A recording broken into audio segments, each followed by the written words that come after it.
lancé. Voilà. Donc, bon, Yvan, tu es là, du coup? Ouais. Ouais, Bonjour à tous. Jordan aussi. Ouais. Voilà, donc on va lancer. Déjà, première question, voilà, c'est toutes des questions que vous avez posées et que, on a fait un petit déroulé donc, avec, Jordan et puis Yvan et Greg, on va répondre au fur et à mesure. Donc la première question, c'était pour démarrer, c'était pour l'échauffement, Jordan. Voilà, pour en même temps profiter pour dire bonjour à tout le monde, mais voilà, comment vis-tu ton confinement pour l'instant, Jordan? Bonjour à tous. Je le vis plutôt bien pour l'instant. Même si on n'est qu'à la moitié, les journées passent plutôt vite. Je suis assez occupé, donc entre les entraînements et puis les petites sollicitations, je suis quand même bien occupé, donc je le vis assez bien pour l'instant. D'accord. Les courses te manquent beaucoup Ah oui, c'est sûr que.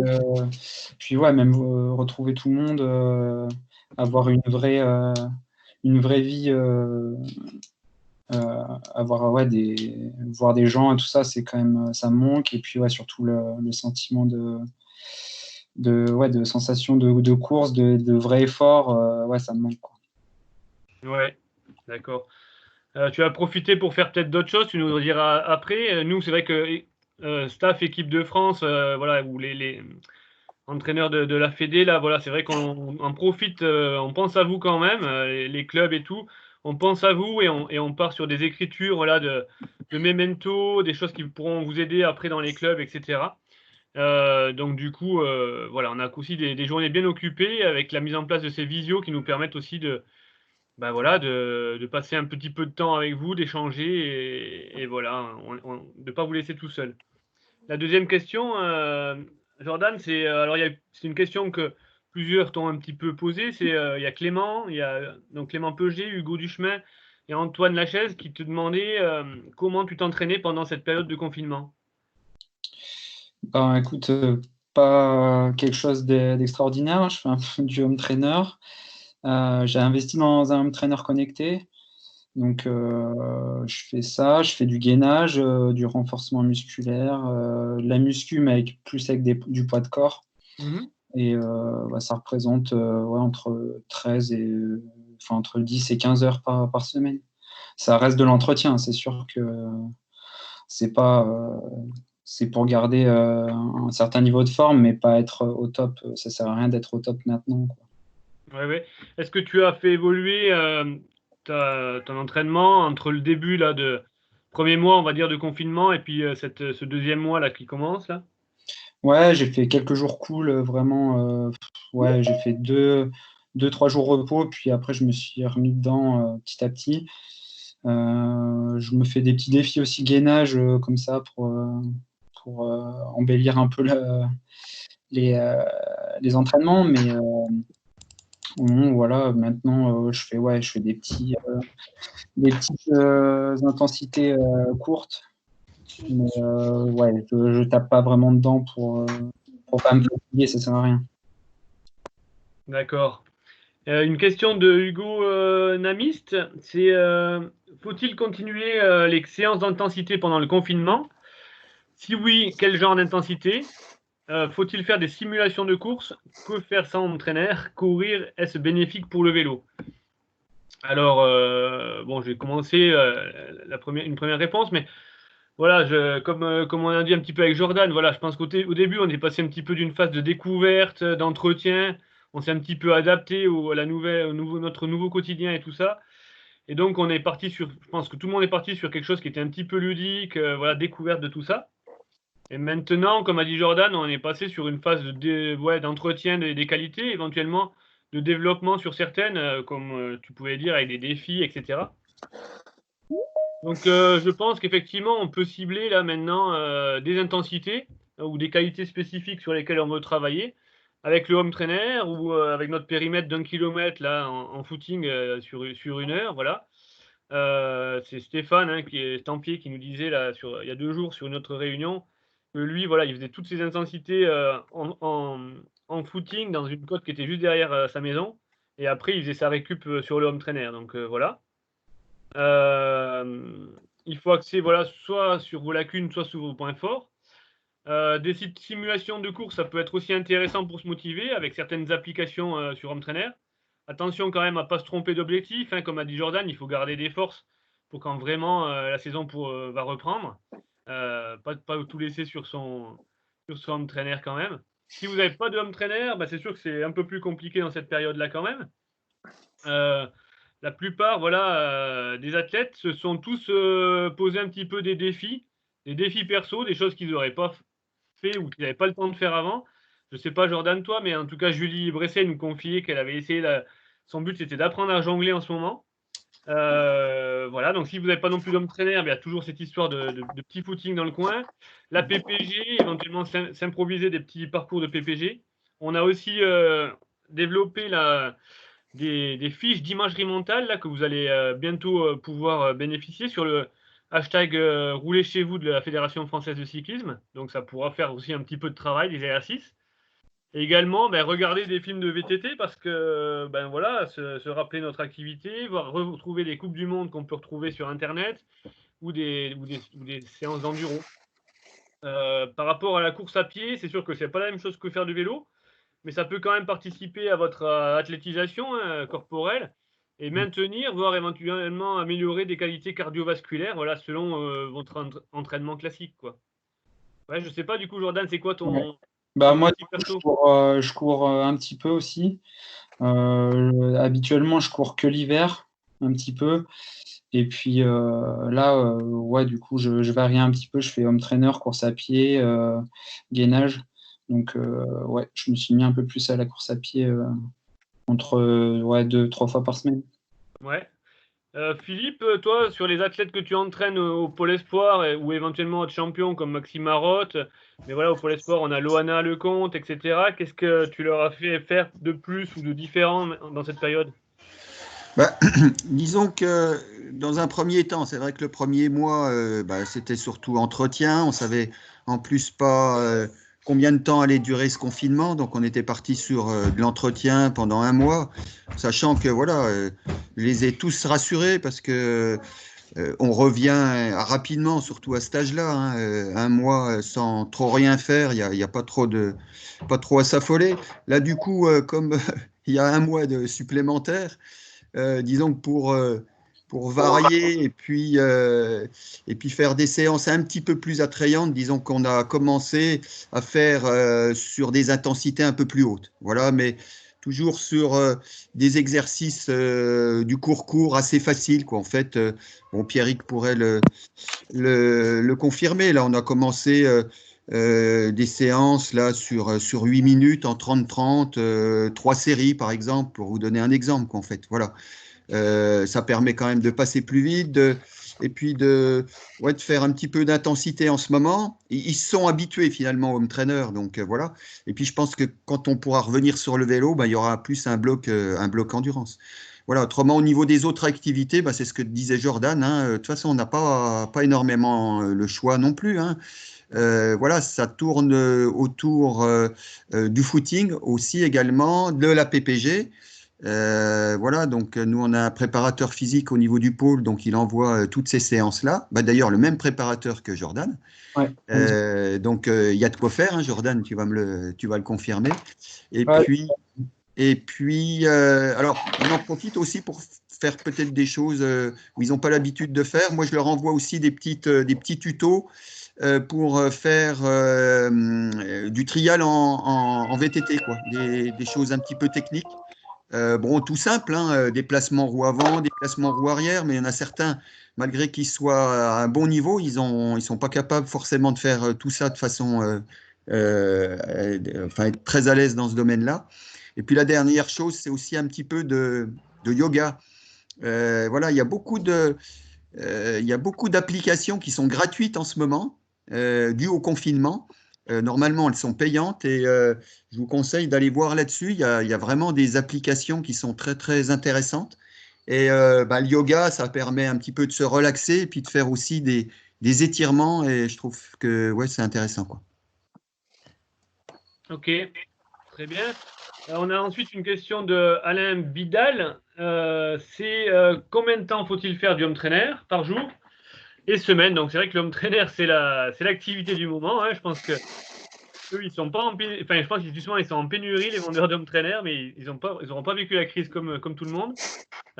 Jordan, toi, voilà, tu nous as un petit peu déjà raconté, mais voilà, combien tu fais par semaine ou par jour, tes séances maximales, etc. En volume, j'essaie de ne pas dépasser 2h15, 2h30. Parce qu'après, déjà, on transpire beaucoup et on perd pas mal d'eau par la transpiration. Donc, il faut bien s'hydrater. Mais en général, ça tourne autour d'1h30 en bi-quotidien. Comme ça passe mieux et ça permet d'avoir un certain volume dans la journée. Donc, ouais, voilà. Et puis, ouais, 1h30, je trouve que c'est pas mal, quoi. Ça passe relativement vite. Et surtout avec les applications, tout ça, c'est Ouais, plus vite, ouais. les applis. Et est-ce que tu fais du bi-quotidien, par exemple, en entraîner, ou est-ce que c'est 1h30, c'est pour la journée Non, ça peut être 2 fois 1h30 ou muscu le matin et puis home trainer l'après-midi. Ou course à Ouais. pied. Ouais, en ce moment, je fais un peu de course à pied et de home trainer enchaîné. Ça permet de varier un petit peu et ouais, d'égayer un peu les entraînements. Bien sûr, ouais. Écoutez, voilà, je pense que Jordan a un petit peu dit. C'est sûr que passer les 2 heures sur le home trainer, mentalement, ça devient quand même très difficile, malgré toutes les applications qu'on peut avoir, etc. Voilà, ça aide un petit peu à faire plus que ce qu'on pouvait faire avant sur home trainer sans appli. Néanmoins, voilà, dans tous les cas, ça devient un petit peu dangereux de dépasser ces durées-là, parce que, comme l'a dit Jordan, il est en train de s'hydrater, voilà, on se dessèche sur le home trainer. Et, et du coup, c'est une belle illustration, Jordan, merci. Donc, du coup, voilà, il faut éviter de faire des choses qui sont folles, comme on a un petit peu vu au tout début sur les réseaux sociaux, avec des marathons dans le jardin ou des sorties longues de 5-6 heures de certains, là, des 200 bornes sur un entraîneur. Voilà, ça c'est du foufou, hein, c'est pas de l'entraînement, c'est plutôt de la déconstruction, on va dire. Donc, pour faire les choses bien, on reste là-dedans. On se met sur son entraîneur dans une belle salle. Pas une belle salle, voilà. En tout cas, c'est sûr que si vous êtes en bas dans votre cave qui est mal éclairée, etc., et que ça peut devenir aussi angoissant dans cette pièce-là. Donc, se trouver dans une pièce un peu sympa, avec de l'aération, donc artificielle ou avec un ventilateur ou pas. Et après, c'est parti. C'est sûr qu'avec les applis, c'est toujours un petit peu mieux, mais si vous n'avez pas d'appli, vous pouvez aussi faire avec votre capteur de vitesse à l'ancienne ou que vous mettez sur votre roue arrière, et puis c'est parti. Vous avez aussi quand même quelques données comme ça, sans avoir de capteur de puissance. Donc, et ça devient un petit peu intéressant et un peu plus ludique. Voilà. Sur une prochaine question qui était d'Olivier Berthe, de Arthur Laville et de Bernard Monduel. Donc, je vais la copier-coller, comme ça tout le monde va la voir en même temps, c'est plus facile pour tout le monde. Donc, cette question, elle est un petit peu longue. Mais voilà, c'est la question du moment aussi, qui vient à la suite du home trainer, c'est est-ce qu'il y aura des compétitions cette année? Les Coupes de France restantes et Championnats de France auront-elles lieu? Pour le Championnat de France, ne serait-il pas mieux de l'annuler, par équité sur les entraînements des coureurs entre ceux qui respectent et ceux qui ne respectent pas les décrets? La FFC envisage-t-elle de geler la saison? Dans cette éventualité, quelles seraient les modalités de la catégorisation pour la saison prochaine? Alors, du coup, moi, j'avais une petite réponse, mais Yvan, si tu veux faire la réponse, on va dire chef de filière VTT, tu peux, si tu veux. Ouais, bonjour à tous. Donc, la réponse, elle est assez générale. Il y a plusieurs niveaux. Le premier niveau, il faut bien que tout le monde comprenne déjà qu'une saison blanche pour la dynamique générale, ça serait quand même terrible. Donc, bien sûr que le sanitaire l'emportera, mais on espère quand même encore avoir une fin de saison ou une petite demi-saison, par exemple, à partir du 15 août ou du 1er septembre. Ça, c'est ce qu'on espère. Après, on verra ce que nous dit la crise.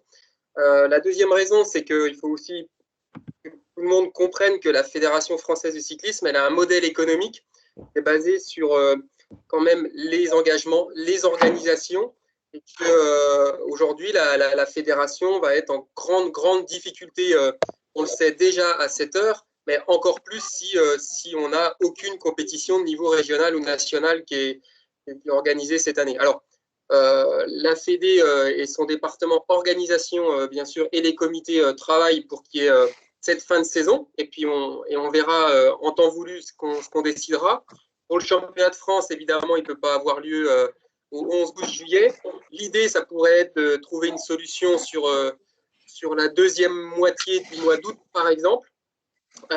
Et puis, pour les Coupes de France, l'idée, ça pourrait être peut-être de sauver 2-3 Coupes de France sur les mois de septembre et octobre, par exemple. Donc, nous, on s'est positionné assez vite sur l'idée qu'on puisse aller demander à nos vététistes de rouler tard dans l'année, pourquoi pas jusqu'à quasiment début novembre. Voilà, donc aujourd'hui, on en est là. Ça, c'est l'espoir. C'est pour qu'il y ait, pour tous aussi, pour les clubs, pour les athlètes, pour les entraîneurs, pour les structures, pour les teams, pour qu'il y ait un espoir d'activité en fin de saison. Il y a aussi une économie du vélo derrière. Il y a aussi des teams qui ont engagé de l'argent, etc. Donc, voilà, ce serait mieux que tout ça soit derrière nous à la mi-août et qu'on puisse avoir une activité en fin d'année. Mais aujourd'hui, on n'en sait rien. Donc, nous, on ne peut pas ne rien faire. On prépare et on redécidera en temps voulu. Hein, vous avez vu que depuis 24 heures, des choses se sont décantées plutôt sur l'activité du cyclisme traditionnel, la route notamment. Mais au 15 juin, il faut savoir que peut-être qu'on annulera à nouveau complètement et définitivement le Tour de France et le championnat du monde route. Personne n'en sait rien. Maintenant, on ne peut pas ne pas préparer une fin de saison et l'espérer. Ça voudra dire que ça va beaucoup mieux du côté sanitaire. C'est d'abord ça. Très bien. Ensuite, on a une question de Pierrick Burnet, donc un athlète qu'on connaît bien, nous, en équipe de France et puis au Pôle France. Jordan, à quel âge as-tu commencé le vélo? Quel était ton niveau en catégorie junior? Quelle était ta charge d'entraînement par rapport aux autres coureurs? Et comment as-tu vécu tes années au Pôle France VTT de Besançon? Et alors après, comment fait-on pour y rentrer? Ça, on demandera à Philippe Chanteau. Ouais. J'ai commencé, j'avais 8 ans, dans le club familial. En fait, mon oncle est président d'un club dans la région où j'ai grandi, Colonne. En KD1, j'ai été rapidement détecté par Creuse Oxygène. En fait, c'est là où j'ai commencé dans une équipe très structurée avec du staff et des équipements. Avant ça, c'était mes parents qui s'occupaient de moi, qui me déplaçaient, tout ça. Et puis, j'avais un niveau, en junior, j'ai été champion de France en junior 1. Voilà. Et puis, après, on avait des Coupes du Monde à l'époque en junior. En junior 2, j'ai fait des podiums et j'ai fait deuxième, je crois, mon meilleur résultat. Et puis après, j'ai intégré le pôle en junior et c'est là où j'ai pu vraiment progresser, quoi. En junior 1 ou 2, du coup, tu étais rentré au pôle? Un cadet, en fait. Un cadet voilà. Pour la saison junior 1, première année. D'accord. T'avais fait quoi en cadet, du coup, tes résultats? J'ai été champion de France en cadet 2. À Val d'Isère, c'est ça, hein, il me semble? Non, à Sercheux. D'accord, ok. Très bien. Et du coup, c'est vrai que toi, du coup, tu as fait le parcours par le Pôle France VTT. Philippe, peut-être, si tu peux rallumer aussi ta vidéo, Philippe, comme ça, en même temps, les gens te remettront, voilà. Et puis, comment faire pour entrer au pôle, en plus, en cette année particulière, Philippe? Ouais, alors là, c'est vrai que cette année, c'est un petit peu particulier. Habituellement, forcément, on regarde les résultats des Coupes de France, le comportement des coureurs sur les Coupes de France, voilà, les temps autour. Là, on n'aura pas tout ça, quoi, en fait. Et pourtant, malheureusement, c'est quand même une partie importante, quoi, en fait, hein, parce que comme dit Jordan, il avait des résultats, donc forcément, ils sont repérés assez facilement. Après, il y a deux autres choses encore. Il y a le dossier, donc ça se fait aussi sur dossier. Donc le dossier scolaire, le passé sportif, voilà ce qu'ils font, les charges d'entraînement qu'ils ont. Donc il y a tout un dossier à remplir et puis à renvoyer donc à moi-même. Donc vous aurez ces renseignements-là sur la page Facebook du Pôle France et sur le site de la fédération.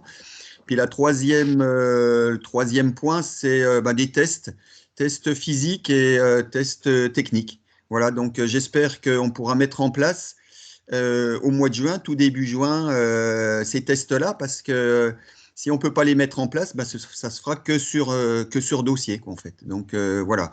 Alors les tests, on a une piste assez technique là, qui a été construite dernièrement là, autour du pôle. Donc voilà, il y a un petit parcours à réaliser. On voit un petit peu l'engagement, voilà, les habiletés techniques. Et puis le physique, c'est assez simple. Hein, c'est 2 montées sèches, une de 5 minutes et puis une de 20 minutes. Voilà, sur une colline autour de Besançon. Et puis on regarde tout ça. Ouais. Et après, voilà, la vie des athlètes au pôle, voilà, qui mènent leur double projet, à la fois scolaire et puis sportif, au mieux. Voilà. Donc, voilà, après, il y a un entretien aussi qu'on fait passer. Hein, donc, il y a les parents qui sont là et puis l'athlète. Et puis, voilà, on regarde un petit peu les motivations de chacun. Voilà, parce que c'est vrai que le mental joue vraiment aussi un rôle important par la suite au niveau de la réussite. Donc là, on essaye de déceler effectivement des capacités mentales pour pouvoir s'engager dans le très haut niveau. Parce que voilà, assez rapidement, quand on est au pôle, voilà, on fait les compétitions internationales et il faut s'habituer à une vie de sportif de haut niveau.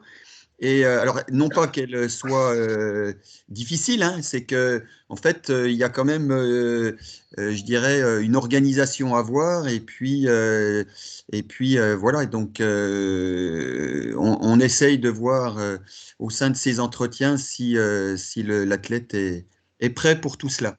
Voilà. ouais.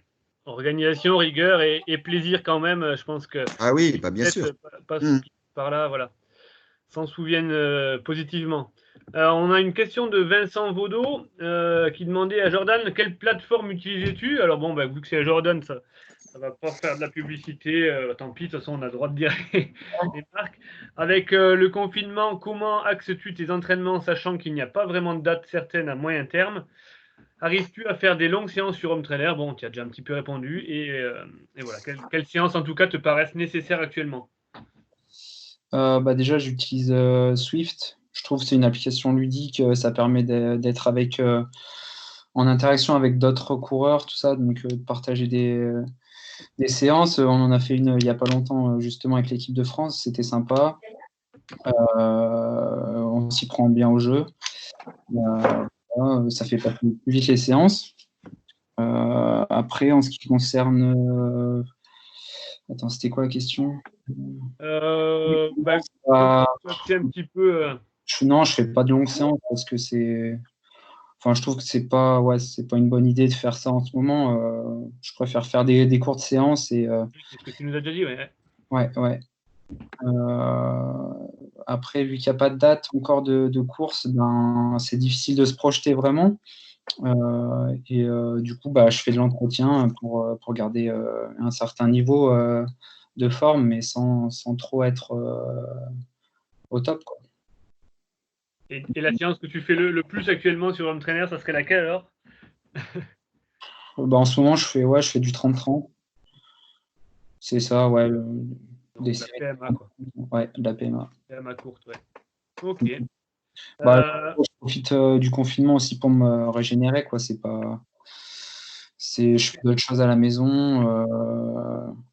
Je fais d'autres choses que j'ai pas l'habitude de faire. Et puis, ça passe mieux, quoi. Ouais.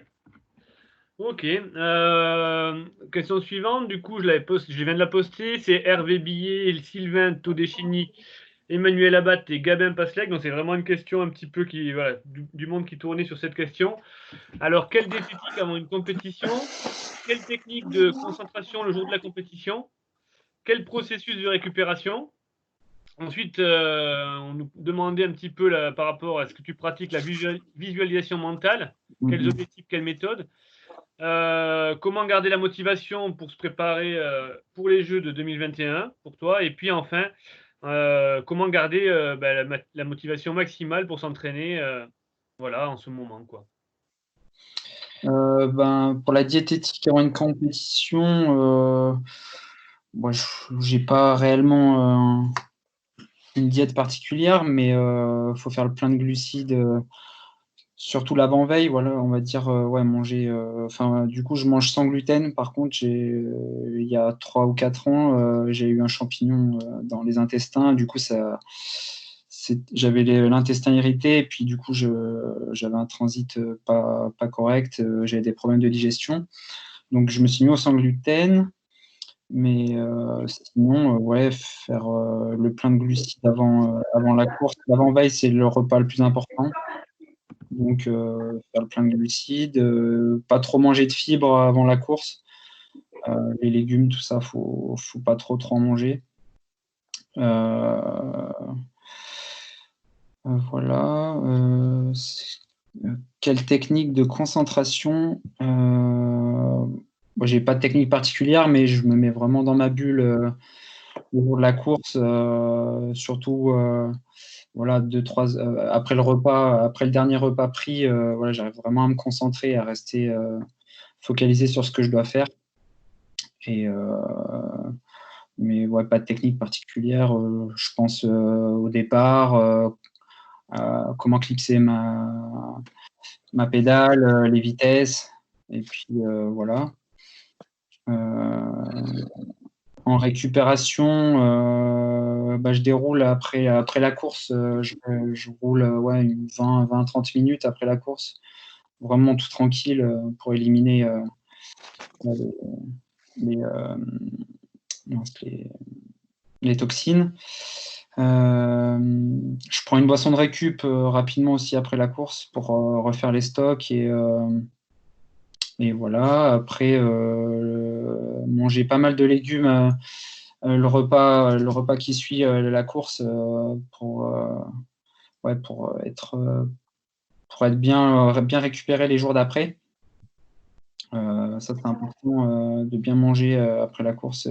Ne pas se faire McDo, ça, c'est surtout pas faire ça. Il vaut mieux le faire le jour d'après que le soir après la course. Voilà. Après, pratiques-tu la visualisation mentale? Oui, j'aime bien ouais, me refaire dans ma tête le circuit, surtout les parties les plus importantes. C'est vrai que les descentes techniques ou les passages vraiment importants, ça, j'aime bien me les refaire dans la tête. Et ça, je trouve que ouais, c'est assez important de pouvoir le faire. Surtout que maintenant, on connaît vraiment les circuits et on a l'habitude de les rouler. Ils reviennent souvent. Donc ouais, ça, c'est important. Tac. Comment tu essaies de rester motivé donc qu'est-ce qui te motive pour les Jeux de 2021? Je pense que c'est la réponse est dans la question. Mais ouais. Déjà, ouais, ce qui me motive, c'est de pouvoir recourir en 2020, même si je pense que les quotas et puis les sélections enfin les courses de sélection vont être modifiées. Après, on n'en a pas reparlé encore, mais ouais, déjà recourir en 2020, ça serait vraiment cool. Ouais, ce que j'aime, c'est courir et après les Jeux 2021, on verra à partir d'août comment on va pouvoir s'y préparer vraiment. Ok. Et du coup, pour la dernière question qui était plus, voilà, comment garder la motivation pour s'entraîner actuellement, sachant qu'on n'a pas forcément une vision sereine, en tout cas du calendrier de la saison. Voilà, c'est le moment, ce que je vous disais, hein, pour travailler vos points faibles, trouver les défis personnels. Du coup, j'avais dit que Julie s'était mis à jongler. Je ne sais pas ce que tu fais, Jordan. Du coup, je crois que tu jongles aussi, non? Ouais, je jongle. J'ai pas un gros défi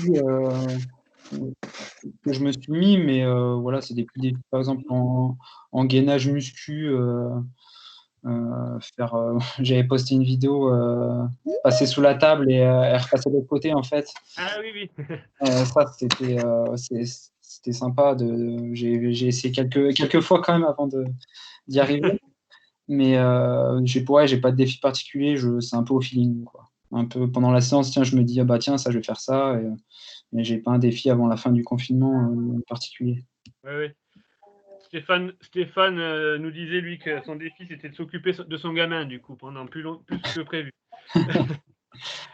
Et donc, voilà, je pense que c'est le moment, voilà, dans vos jardins, de refaire les gammes techniques, hein, les wheelings, les manuals, etc. Et se donner ces petits défis-là, ça peut être bien aussi, en faisant attention quand même sur l'herbe et tout. Mais voilà, je pense que c'est le bon moment pour entretenir, mais aussi pour certains, je pense, la majorité, de progresser sur ces gammes-là. Les home trainers connectés, c'est sûr que c'est le truc idéal aussi pour trouver des petits défis. On peut essayer de se battre ses records, etc.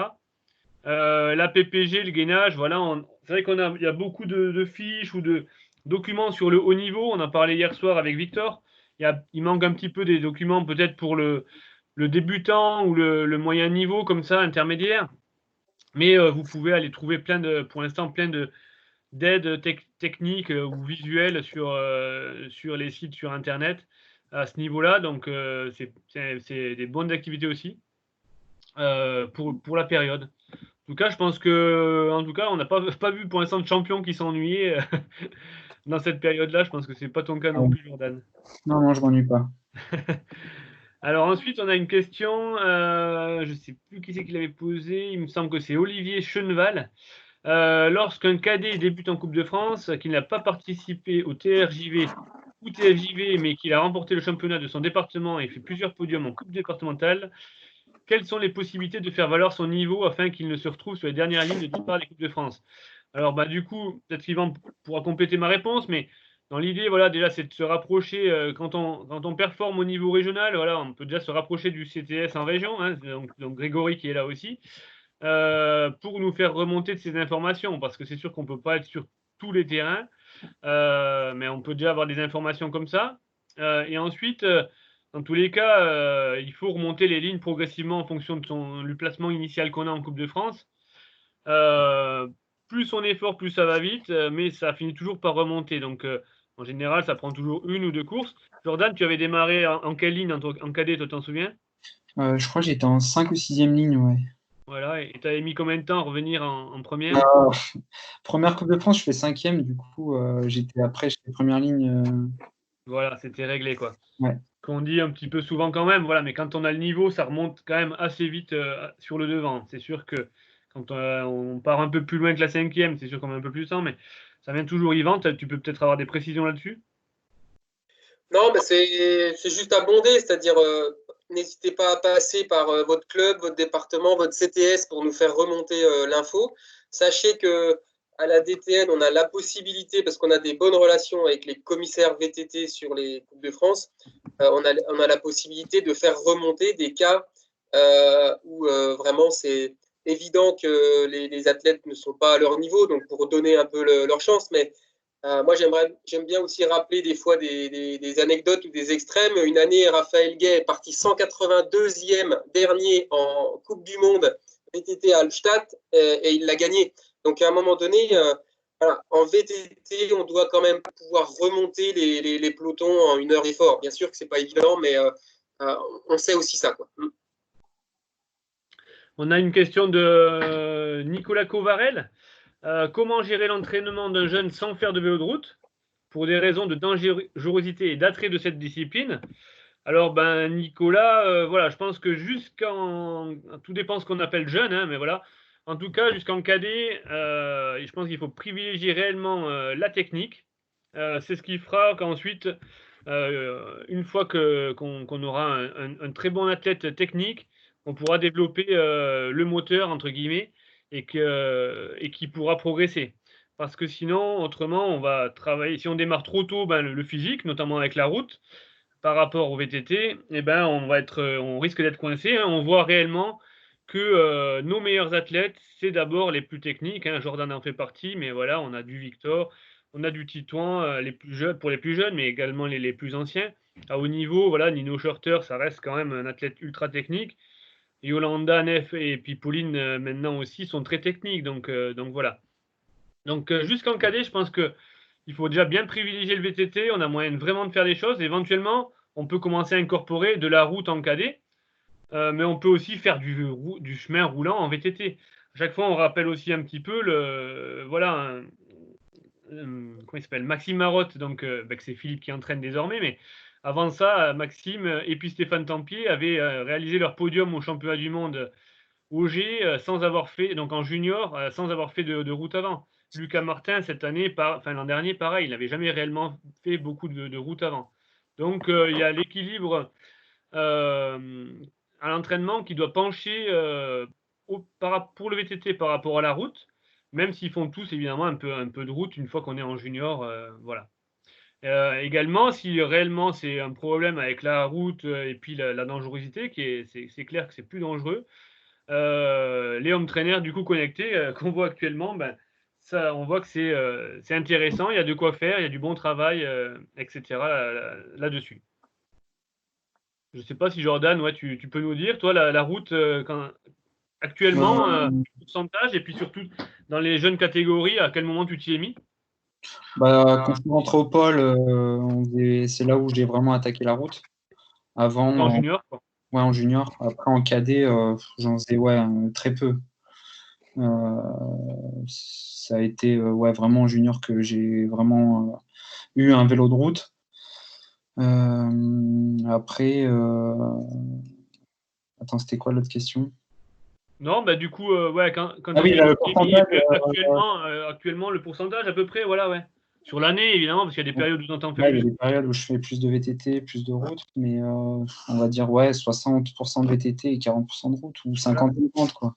C'est réellement pareil, c'est quelque chose qu'on peut aussi dire à tous les encadrants et puis les jeunes VTTistes là, qui nous écoutent, c'est que en équipe de France en junior actuellement, sur le collectif France, c'est-à-dire tous les athlètes un peu les meilleurs là, au début de l'année, c'est déjà, il y a beaucoup qui pratiquent quand même un peu plus la route que le VTT que la route.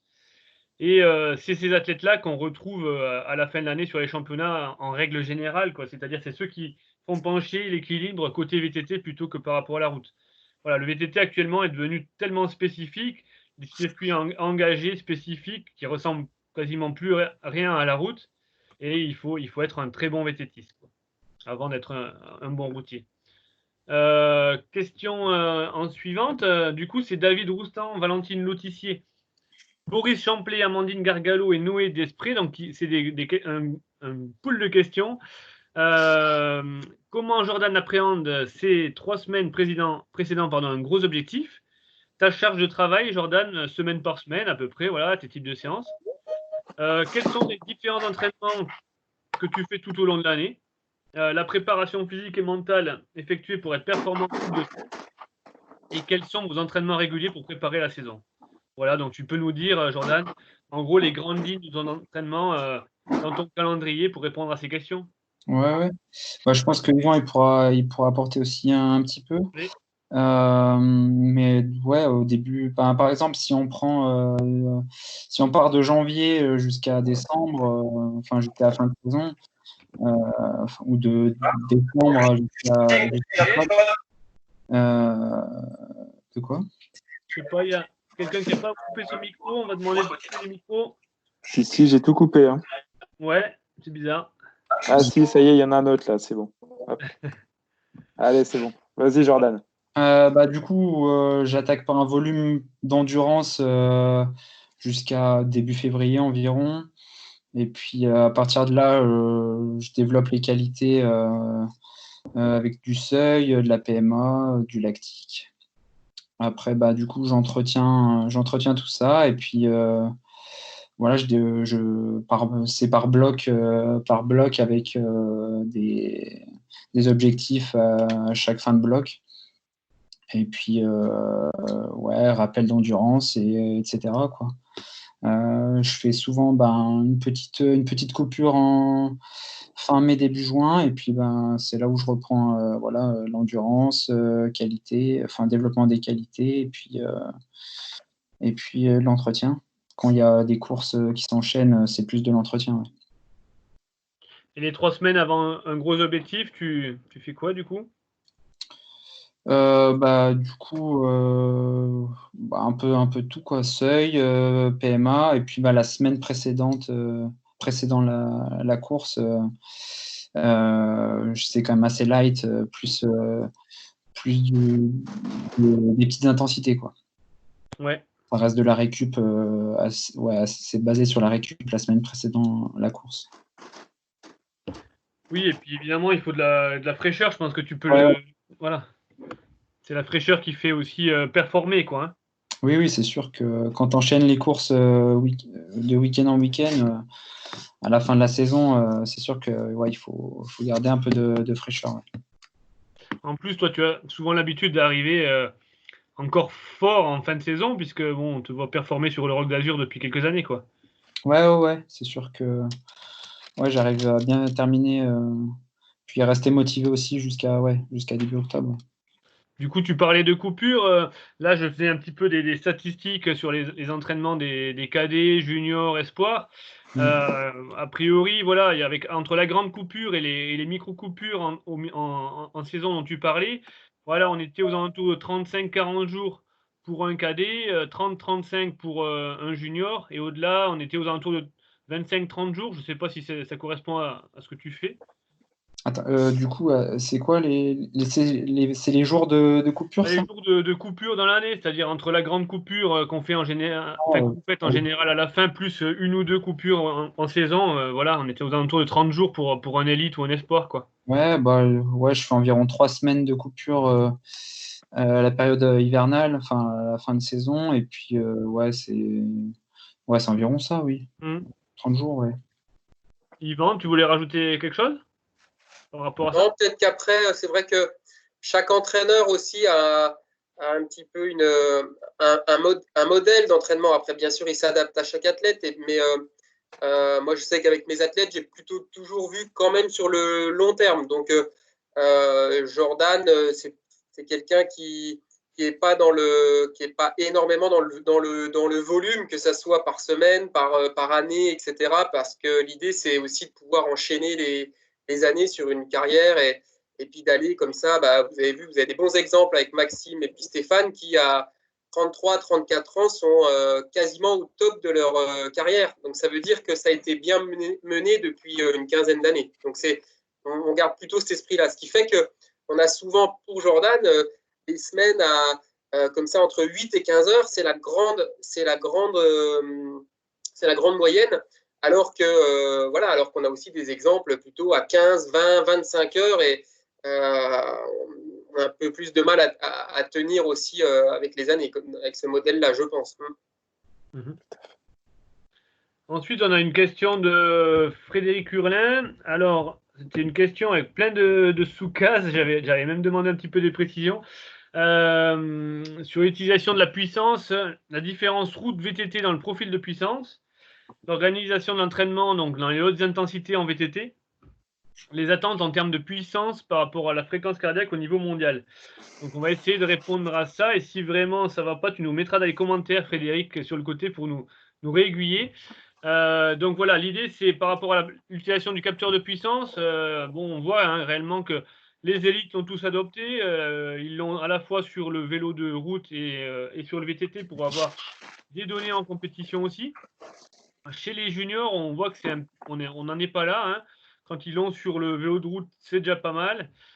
Et en dessous, voilà. Donc, il y a beaucoup de choses qui se font aux sensations, et je pense que chez les jeunes, il faut déjà forger les sensations et après y mettre des chiffres sur ces sensations plutôt que l'inverse, avoir des chiffres, essayer de coller quand on est plus grand des sensations sur ces chiffres. Par rapport au profil route VTT, dans les profils de puissance, ce qu'on peut voir, en tout cas en comparant sur des données d'athlètes équipe de France avec mon collègue de la route, et puis moi, ce que j'avais pu relever avec mes athlètes d'équipe de France, déjà, c'est que nous, on a plutôt des profils quand même un peu similaires. Voilà. Tandis que les routiers, il y a beaucoup de profils différents selon les types de parcours. En VTT, nous, on a basculé quand même sur des profils qui sont de plus en plus lactiques, avec des répétitions d'intensité très élevées, supérieures à la PMA, plusieurs fois. Donc du coup, il y a aussi beaucoup le fait que les VTTistes ils développent ces puissances en position danseuse, ou routier par rapport qui restent plus assis sur leur vélo finalement. Et donc, du coup, on est quand même plus dans le profil des athlètes VTT entre guillemets de l'époque, mais voilà, des années 2000 ou avant, où c'était plutôt des profils de grimpeurs. Les gabarits aussi se sont adaptés. Quand on regardait avec Philippe, là, donc, sur le championnat d'Europe l'an dernier à Brno, la course Espoir, hein, avec un groupe qui s'est rapidement détaché avec 5 coureurs qui étaient des fort beaux gabarits, comme on dit, mais voilà. Ah ouais, c'est pas toi qui fais ça, mais ça arrive. Tu Il y a de la merde derrière quand il est pas là. Maintiens le jeu au chaud. La source, Grégory? Ouais, attends, je vais l'enlever le micro. Ouais. Je suis en train de le chercher là. Je pense que c'est Hugo peut-être qui avait. C'est Hugo, ouais. Ouais, voilà, parfait. Donc voilà, c'est vrai qu'on avait un groupe qui s'est rapidement détaché là sur ce championnat, mais avec des parcours très modernes, voilà, des athlètes un peu plus massifs qu'à une époque. Donc clairement, on n'a plus ces petits grimpeurs là qui sont plus privilégiés. Donc de la musculation et puis pas mal d'efforts aussi lactiques pour la préparation dont nous parlait tout à l'heure Jordan. Par rapport aux valeurs de PMA, effectivement, elles semblent pas supérieures aux routiers, voire même un petit peu inférieures en valeur brute. Par contre, on n'a pas forcément pu comparer par rapport au poids parce qu'ils ne les avaient pas. Je pense que aussi c'est parce que on a aussi beaucoup de profils qui ont une part anaérobie plus importante en VTT pour faire la différence tout simplement dans les premiers tours ou les derniers tours voilà, de course. C'est ce qui fait vraiment la différence pour aller chercher les groupes de devant et aller faire sa place à la toute fin. Donc voilà. Et après, par rapport aux puissances maximales, ils sont plutôt typés sur des profils de puncher-rouleurs, mais voilà, des bonnes puissances maximales pour nos VTTistes quand même, quoi. Je sais pas, Jordan, toi, du coup, si tu peux nous révéler tes puissances, tes records de puissance comme ça sur la PMAX ou la puissance 10 secondes, ta PMA et puis tes profils un peu lactiques comme ça. En Pmax, je crois que je suis à 1300, 1350, un truc comme ça. Ouais. Et puis en PMA, je suis à 430. Et pour un poids, du coup, toi, de 67 kilos.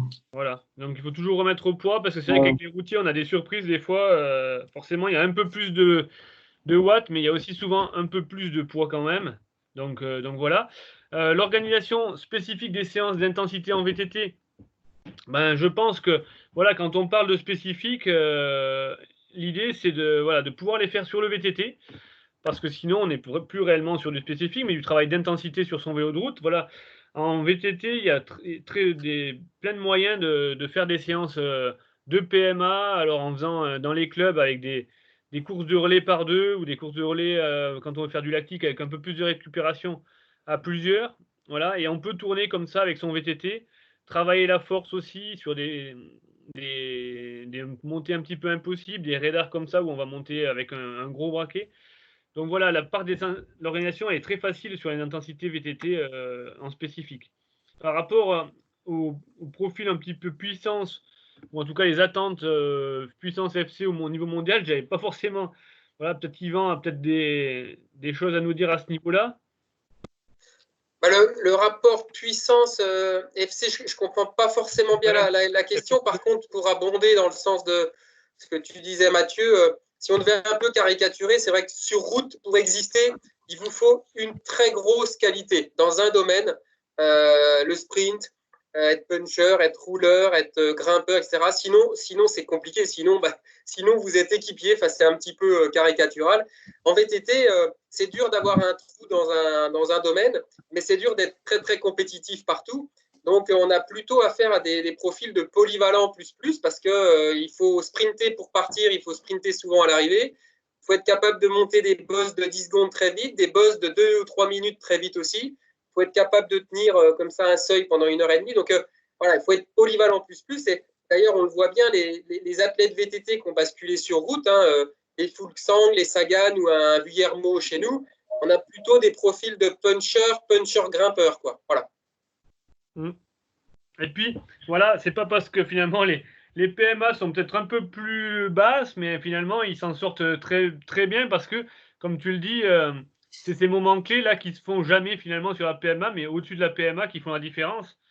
Donc voilà, le profil actuel des vététistes colle bien à ce que recherchent les recruteurs de la route actuellement.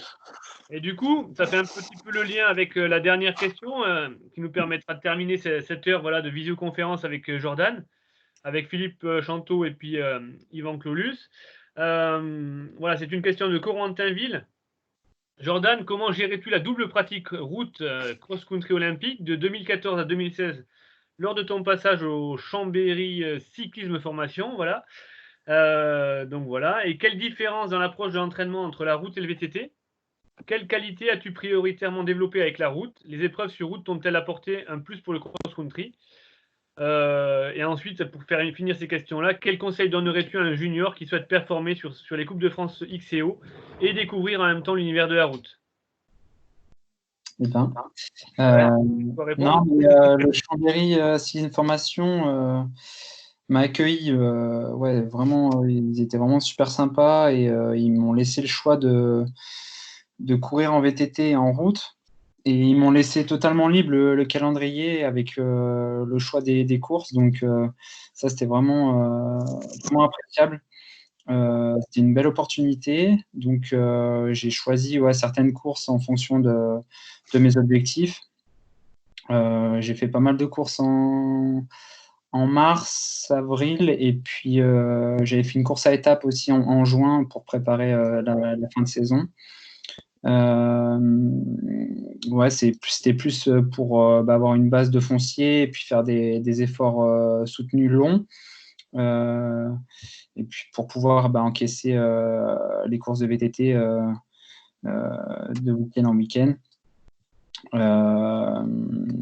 Ouais, ça permettait de développer plus le seuil et aussi d'avoir une certaine stratégie de course et une gestion de l'effort. Ça, c'était vraiment très appréciable. Et voilà, je crois que... Quel conseil tu donnerais à un junior, du coup, qui souhaite performer sur les Coupes de France XCO et en même temps découvrir l'univers de la route? Déjà, ouais, avoir sur les week-ends de course, faire vraiment des bons entraînements et des belles recos sur le circuit et sur les circuits, juste à court terme, mais sinon, ouais, pour cibler ses objectifs, ouais, vraiment planifier un bloc de course et ouais, bien préparer pour avoir des objectifs précis, quoi. Oui, parce que la question est forcément pas évidente parce que je pense qu'en junior, effectivement, la spécialisation, elle commence à se faire un petit peu. Ouais.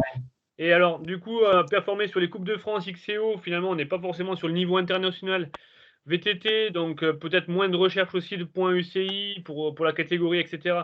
Donc, ce qui fait que, voilà, on va être dans un profil un peu mixte comme ça, VTTiste routier.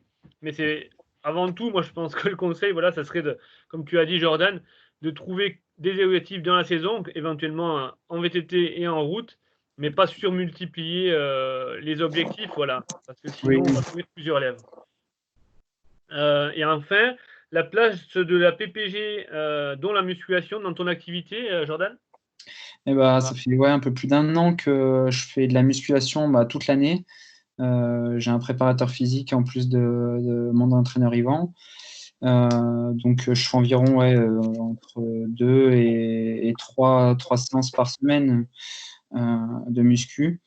Et je fais pas mal de gainage aussi, soit dans la séance de muscu ou je me fais une petite séance par semaine en plus de gainage, mais ça reste des séances assez courtes. En gainage, je fais une demi-heure, 3/4 d'heure, pas plus. Et en muscu, ouais, ça peut être 1h30, 2 heures, quoi. Ouais. Philippe, peut-être un petit mot toi, sur la préparation des juniors comme ça, là, en musculation PPG par rapport à ce qu'ils font sur le vélo au pôle? Ouais, alors moi c'est vrai que j'ai, depuis pas mal de temps, hein, j'étais assez sensible à cette préparation en musculation, hein, donc ils font les juniors font beaucoup de musculation. D'ailleurs, voilà, le préparateur physique qui est actuellement au pôle, c'est le même que Jordan. Voilà, donc il y a 2 séances par semaine. Voilà, après, et 2 séances par semaine, et c'est toute la saison. Parce que c'est vrai qu'habituellement, on a connu faire de la PPG, de la préparation physique, surtout pendant la période hivernale. Puis après, on arrêtait cette préparation, ce que je trouvais dommage, parce que finalement, tout ce qu'on avait pu acquérir pendant la période hivernale, au bout d'un certain temps, on le perd, en fait. Donc, il continue la musculation 2 fois par semaine toute l'année. Voilà, donc, alors après, voilà, c'est de la musculation avec quand même des charges lourdes, mais c'est vrai qu'il y a tout un travail préparatoire, notamment lors de la première année en junior 1, parce que ceux qu'on accueille, ils n'ont pas forcément l'habitude de travailler dans les salles de musculation. Donc il y a tout un travail préparatoire sur les positions, savoir faire des squats, des fentes avant, pour éviter les problèmes, hein, tout simplement. Donc voilà, il n'y a pas beaucoup de charges au départ. Et puis, mais bon, à cet âge-là, ils acquièrent assez facilement le geste. Et donc, on bascule assez rapidement sur des charges parce que, voilà, on peut discuter du modèle de performance, mais tu en as parlé, Mathieu. Je pense que, voilà, il faut de la force. Ce serait peut-être un peu différent sur la route, hein, quoique, bon, les sprinteurs, je pense qu'ils en font pas mal. Mais voilà, il y a quand même beaucoup de pics de puissance sur des courses de VTT, hein, on le voit avec les capteurs de puissance. Surtout Et, avec l'évolution des circuits, maintenant les circuits ils sont tellement courts et intenses, ce qui ouais, permet de développer l'explosivité et puis la force, quoi. voilà. Donc, travail au niveau des jambes, puis aussi travail au niveau des bras, des épaules, parce que voilà, ces techniques, on est obligé aussi de solliciter beaucoup le dos, des tractions, des choses comme ça. Donc, voilà, et on le voit dans beaucoup de disciplines, hein, même en athlée, etc. On voit beaucoup qui font de la musculation. Nous, on était un petit peu en retard, je trouve, par rapport à ça.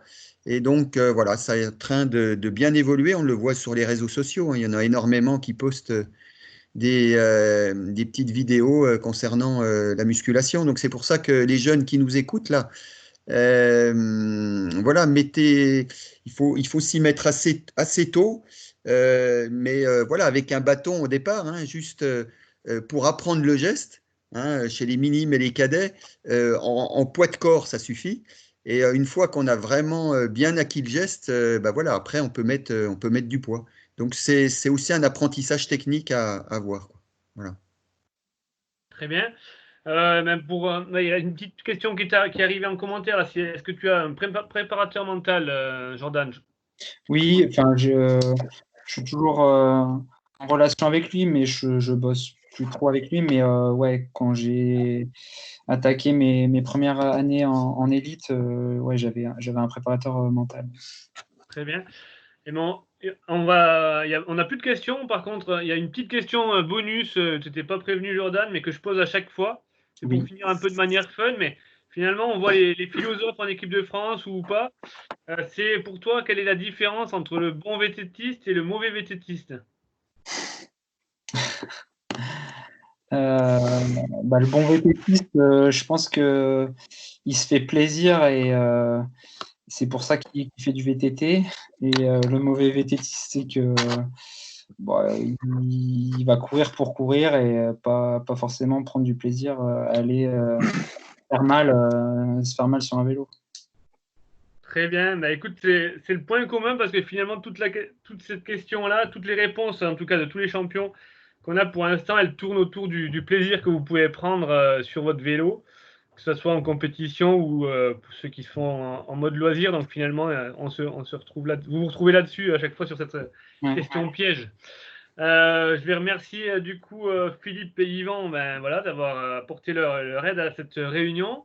Greg, si tu veux avoir un petit mot par rapport au comité. Non, bah déjà, je vous remercie la Détienne et à Jordan d'avoir proposé cette réunion aux éducateurs de classe, que c'est une période de confinement qui est compliquée, où on se rend compte que quel que soit le niveau d'entraînement, on a tous un peu galéré pour trouver les bons réglages. Et je pense que c'était important justement que vous puissiez être présents pour discuter avec les éducateurs et les coureurs pilotes et pilotes femmes qui étaient présents cette journée-là. Et j'espère que pour tous les éducateurs et pilotes, justement, cet échange a été bénéfique. Voilà. Ouais. Ben, merci. Et puis, effectivement, parce que voilà, nous, on est entraîneurs nationaux, donc avec Philippe et Yvan. Mais évidemment, la plus-value sur ces visios, là, c'est d'avoir à chaque fois un champion. Donc, je te remercie beaucoup, Jordan. Et puis, je vais te laisser, du coup, clôturer la réunion. Et puis, remercier tous ceux qui nous ont regardés. Ouais, merci à tous. Ben, j'espère que ouais, ça a été des échanges fructueux et puis que vous passez quand même du bon temps malgré cette période difficile.